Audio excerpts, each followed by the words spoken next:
Just yesterday, the Federal High Court in Lagos convicted former governor of Abia State, Senator Orji Uzor Kalu. According to reports, the court sentenced Kalu to a maximum of 12 years imprisonment after being found guilty on all the 39-count charges brought against him. Orji Uzor Kalu was convicted for 7.65 billion naira fraud, which was perpetrated when he was Abia State governor between 1999 and 2007. Kalu's co-defendants were his firm, Slok Nigeria Limited, and Ude Udogo, Director of Finance and Accounts at the Abia State Government House during Kalu's tenure as governor. Joining us later from our Rise Abuja studio to discuss this development is public affairs analyst Dr. Abiodun Adeniyi. We'll also be speaking with movie producer Queen Rashid on her hard-hitting movie that follows the life of a rape victim's travail. Moving on, we'll have music artist turned movie actor Ikechukwu Onunaku as we discuss his latest movie. We'll also catch up on news making headlines across the globe, talk some sports with Aaron Akerejola, review some of the headlines of today's newspapers from around the world, while Oji Okpe will fill us in on what's trending around the world. It's going to be all that and a whole lot more today on The Morning Show.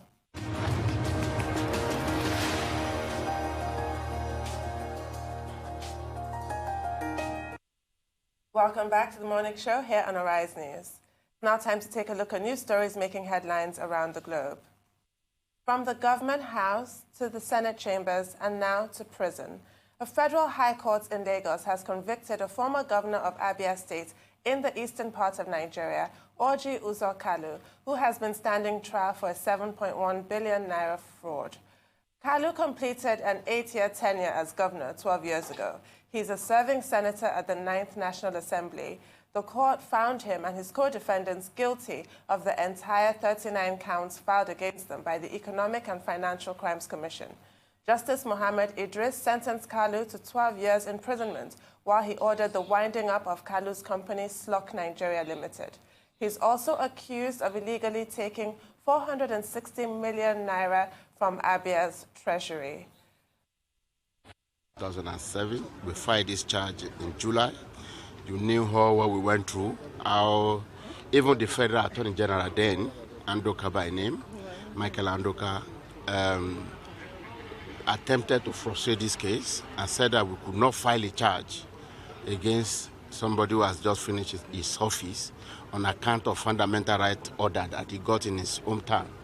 And we battled that for, well, it means that we should not give up, and that there is still hope in our nation.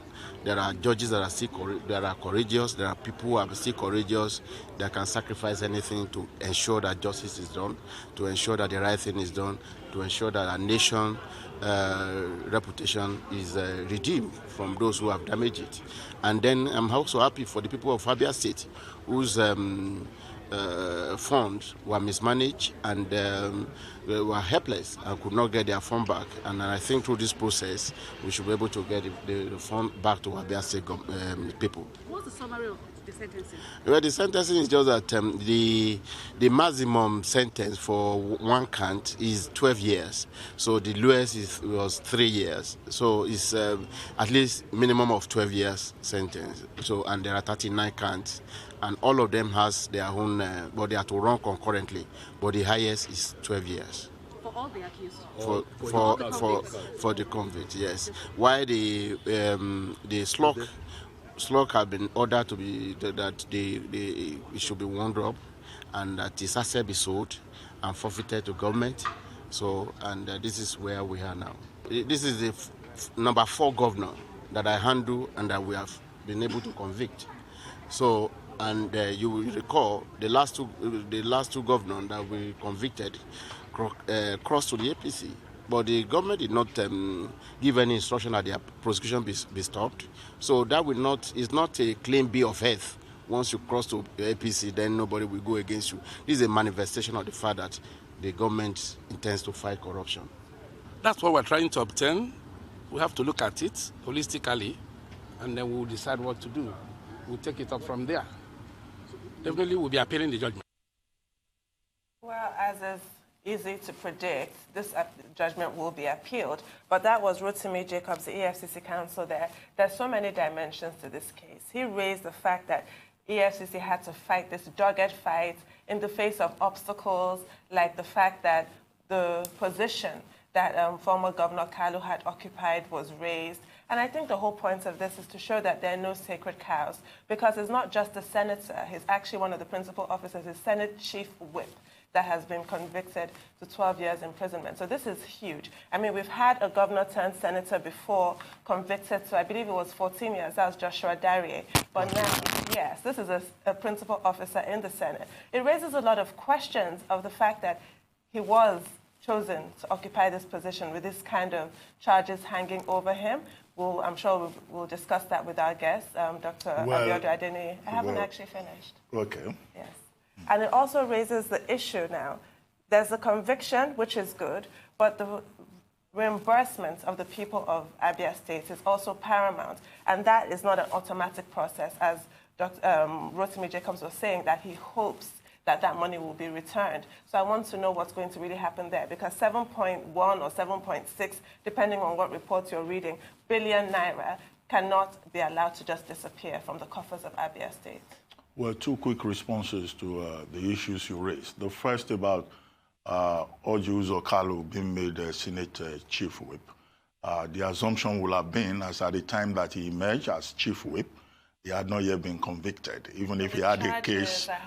Yes, but, you know, the presumption of innocence, you know, we can understand that on the part of those, you know, who chose him as Chief Whip.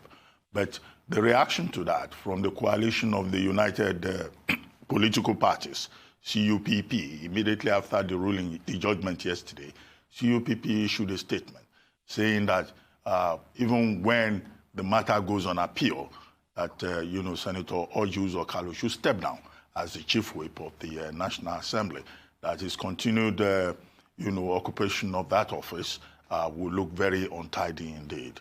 Then the second point you raised about the money, $7.1 billion going back to the people of Abia State.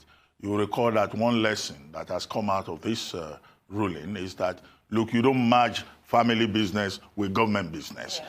And the assets of Sloke having been liquidated, assume, you know, that those assets will be handed over to the Abia State government.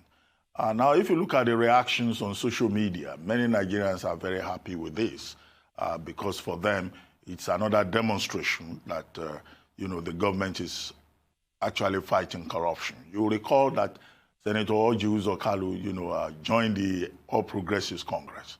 The big comment on social media is that, look, this is a good demonstration that even when you go and join the All Progressives Congress, the ruling party, it doesn't offer you protection from prosecution, because the received wisdom out there had been that, look, if you just want to escape from any form of prosecution, then join the ruling party, run for election, and then go to parliament or become a governor and claim immunity. So it's a plus for the administration. And it's also a big achievement for the Economic and Financial Crimes Commission, EFCC. Since 1999, we've had quite a number of governors, you know, who have been convicted after leaving office, beginning with James Ibori of Delta State, Alamie Sega, Depriye Alamie Sega of Bayelsa State, Ingilari of Adamawa State, Joshua Darie of Plateau State, and who else is on that list? Lucky Benedion of Edo State, you know. So you have in total about 6 of them. And that, I think, it's a very strong signal to governors to realize that, look, yes, you may have immunity under Section 308, but that's for as long as you are still in office. The moment you leave, if there are infractions, if there are omissions, the law can come after you. However, in Orji Uzor Kalu's case, you see that the case has taken 12 years. So it's also a clear indication of how the wheel of justice grinds very slowly in Nigeria. 12 years. You know, when the matter goes on appeal, you never know how many years that will take. And I'm sure that his lawyers would like to pursue the matter all the way to the Supreme Court. Absolutely. I don't see them stopping at any point. Still in Nigeria, publisher, politician, rights activist, and coordinator of #RevolutionNow, Omoyele Sowore, has finally regained his freedom after being in DSS custody since August. His release, along with Olawale Bakare, came hours after Justice Ijeoma Ojukwu of the Federal High Court, Abuja, gave the DSS a 24-hour ultimatum to effect their release. Although Arise News caught up with Sowore and his supporters, he did not grant an interview in compliance with some of his bail conditions.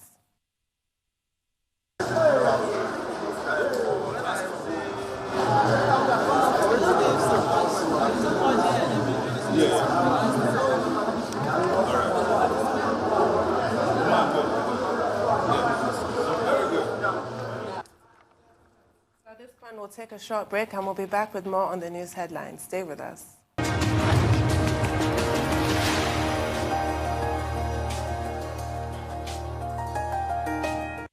Welcome back to the morning show here on Arise News. So still on the release of Omoyele Sowore and Olawale Bakare, you'll recall that Justice Ojukwu had signed the release of the bail of the duo after they met bail conditions. However, the DSS had previously maintained that Sowore and Bakare will not be released until their sureties appear before it for what it called appropriate profiling. At the resumed hearing today, their counsel, Femi Falana, told the court that his order had not been complied with compelling Justice Ojukwu to issue the ultimatum. Anyway, this is really good news for Omoyele Sowore. Finally, he's out on bail. Unfortunately, it took a whole month since he met the most recent bail conditions. You'll remember that he was actually originally granted bail in September, then granted bail again in October. Those bail conditions were varied later on in October. I mean, it's just been a mess. And with the DSS shifting the goalposts of who can he be released to, whether a car is going to run him over, news of a hunger strike, November 12th, protesters and activists went to the DSS office to protest, armed with only placards, and really the DSS opened fire on them with live ammunition, beat journalists bloody. I mean, it's just been it's been a show of shame up until now. And the trial commences now. The whole point of bail conditions, I don't understand why the DSS seems so hysterical on this matter. Releasing somebody on bail does not mean an acquittal. It just frees them to attend their court dates from home or wherever it is. They don't need to be detained unless there's some kind of a risk to witnesses or to public safety. It's really not the end of the world to release somebody. It does not mean the charges have been dropped. The charges against him, he will attend the court dates and answer to those charges. Yes, I agree with everything you have said. Just to add a few more points, I think, one, Justice Ojukwu should be commended, yes, for the courage that has been shown from the bench, from our bench. Secondly, I mean, the court has proved that the supremacy of the rule of law is not something that anybody can toy with. The Department of State Services was trying to constitute itself into an appellate court over the Federal High Court sitting in Abuja. And the point that has now been properly established after all that rigmarole over whether Sowore would like to stay in a five-star facility or whether if he left the place he would suffer, from a hit-and-run vehicle, or whether his trustees should be brought and all that. Those were not part of the terms, of the conditions of bail. And now what we have seen is the rule of law prevailing. In fact, it got to a point that the court had to threaten to charge the Director General of the DSS for contempt, and remand him in prison. So, well, secondly, let us also congratulate the group Concerned Nigerians and all the various persons, in the media, in civil society, either in Nigeria or in the United States, including the congressmen, from New York, who issued statements and helped to give an international dimension to it. And also Amnesty International, which declared Sowore and Bakare as prisoners of conscience. So at the end of the day, what we have seen is that, look, even when government or a department of government is doing something against the rule of law, civil pressure, from society, from institutions, can yield positive results. I think inadvertently, the Department of State Services, whoever gave them the instruction to go through this, drama over Shuwore and Bakari, the boy that is also known as Mandate. What they have done is to turn Shuwore into a hero of sorts. Now, they've added to his profile. Internationally, he's been classified as a prisoner of conscience. And it got so bad that even women, demonstrated half naked. His mother had to come out. His wife, everybody all over the world said that, look, if the court has ruled, then of course you must respect the rule of law. And I believe that, Shuwore himself, has a duty to abide by the conditions of his bail so that he too doesn't do anything that will make him, that will make him look like he's also behaving like the Department of State Services. Yes, and I hope that, he will respect the role that has been played by the court and by his fans out there who believe that his attempt to say, look, there should be freedom of, there should be a revolution does not amount to treasonable felony. But that's for the court to decide eventually. I think it was a really good day for the Nigerian judiciary. Allegations have been leveled against individual judges, and I was going to say something else. Well, individual judges.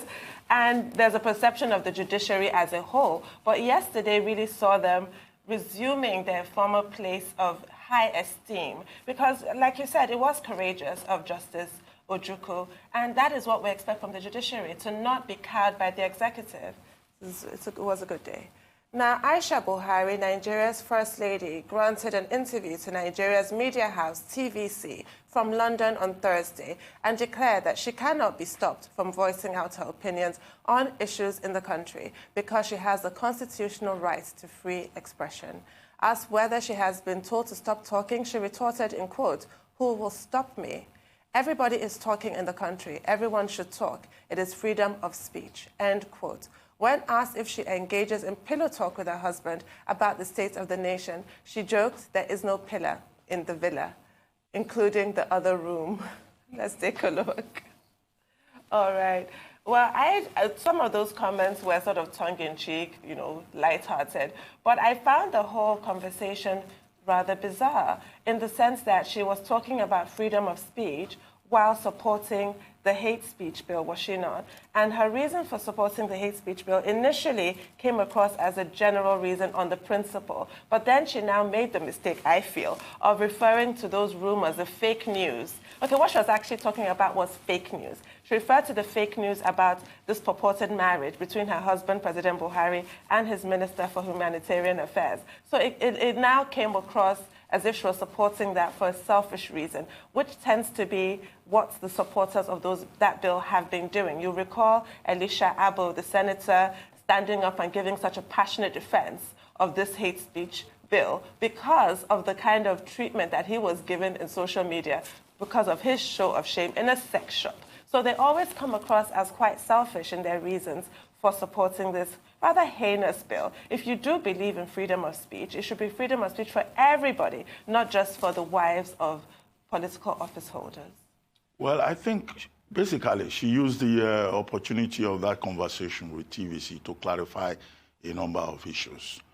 One, she referred to the statements she made at the National Supreme Council of Islamic Affairs General Meeting and National Executive Meeting at the National Mosque in Abuja.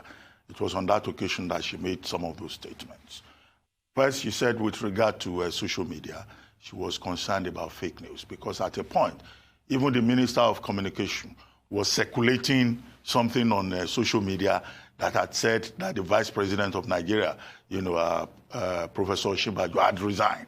And that she felt concerned about that this is not a joke. If somebody is disseminating fake news, then such persons should be sanctioned. So she made that clarification that was what she said. Secondly, she referred to the statement she made about the governors, that the governors were not doing enough, that governors and ministers were not doing enough. And she tried to clarify that she didn't mean it as a condemnation of governors and ministers. And then she was asked the question, do you engage in pillow talk with your husband? And, she dodged that question by saying there is no pillow in the villa. Of course, she was just cracking a joke there. Of course, there will be a pillow, And if her husband talks about the other room, You know, I mean, you can be sure there will be pillow in the other room. I'm not being mischievous. And then she talked about the Spain doctors in the villa, which is, again, a direct criticism of her husband's staff. She said there was no point for the villa to issue a statement on what happened in the Bayelsa election. About President Jonathan, that this was a matter for, you know, the PDP. It didn't concern the APC. And that the same people who issued a statement quickly on PDP affairs, they didn't do anything when there was a fake marriage in the villa, that they kept quiet, you know. That's for me, she shouldn't have mentioned that. Well, I mean, but I've always made the point that, you know, volubility, windbaggery, you know, it's not an asset for spokespersons. And when that statement was issued, you know, I said, look, the presidential spokespersons, they could just have ignored it. It wasn't part of their business, you know, but of course, you understand the nature of the work. There's a lot of pressure. When you're a spokesperson, you have to be seen to be on top of every issue. But you must also have enough discernment to decide whether this issue is important or not, you know, for commentary. So this is the thing. The principles were all correct, but that particular example that she mentioned, I had an eye roll moment there. Like, okay, now we know exactly where you're coming from, Mrs. Buhari. But I think her point about freedom of expression is very important. Yes. She insists that there is freedom of speech in Nigeria, that everybody is, you know, talking in Nigeria. But the challenge is, okay, yes, if you are free to speak, yes, but what of the consequences? This is the thing. What of the consequences of the free speech? You just reminded me of Idi Amin, who said everybody is free to speak, but he cannot guarantee the consequences. He cannot guarantee the freedom. After you've spoken. So, yeah, free speech for everybody. So that's Mrs. Buhari, the self-appointed mother of the nation, giving her thoughts there.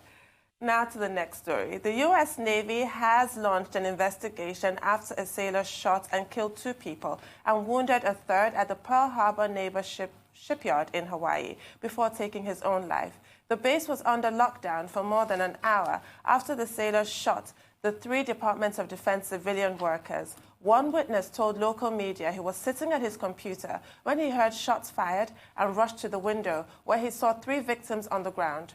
Officials say the Navy is leading the investigation into the shooting to determine what prompted it. Let's take a look. I can report that Joint Base security personnel did respond to the report of an active shooter today in the vicinity of Dry Dock 2 in the Naval Shipyard. I can confirm that there were 3 shooting victims. We have confirmed that 2 are deceased. 1 is in stable condition in a local hospital. I can also report the shooter, who has tentatively been identified as an active duty sailor assigned to USS Columbia, SSN 771, is also deceased by an apparent self-inflicted gunshot wound. The shooter is deceased, as well as 2 of the civilian shipyard workers. The third civilian shipyard worker is in stable condition in a local hospital. We have no indication yet whether they were targeted or if it was a random shooting.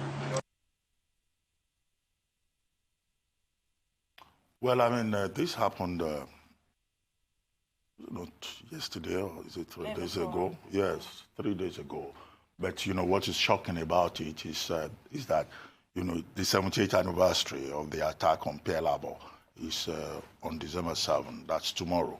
So the motive is unknown, but the investigation is ongoing. But again, it draws our attention to the crisis of the abuse of, you know, lethal weapons in the United States. Well, and we will prove President Trump's point about psychiatric costs.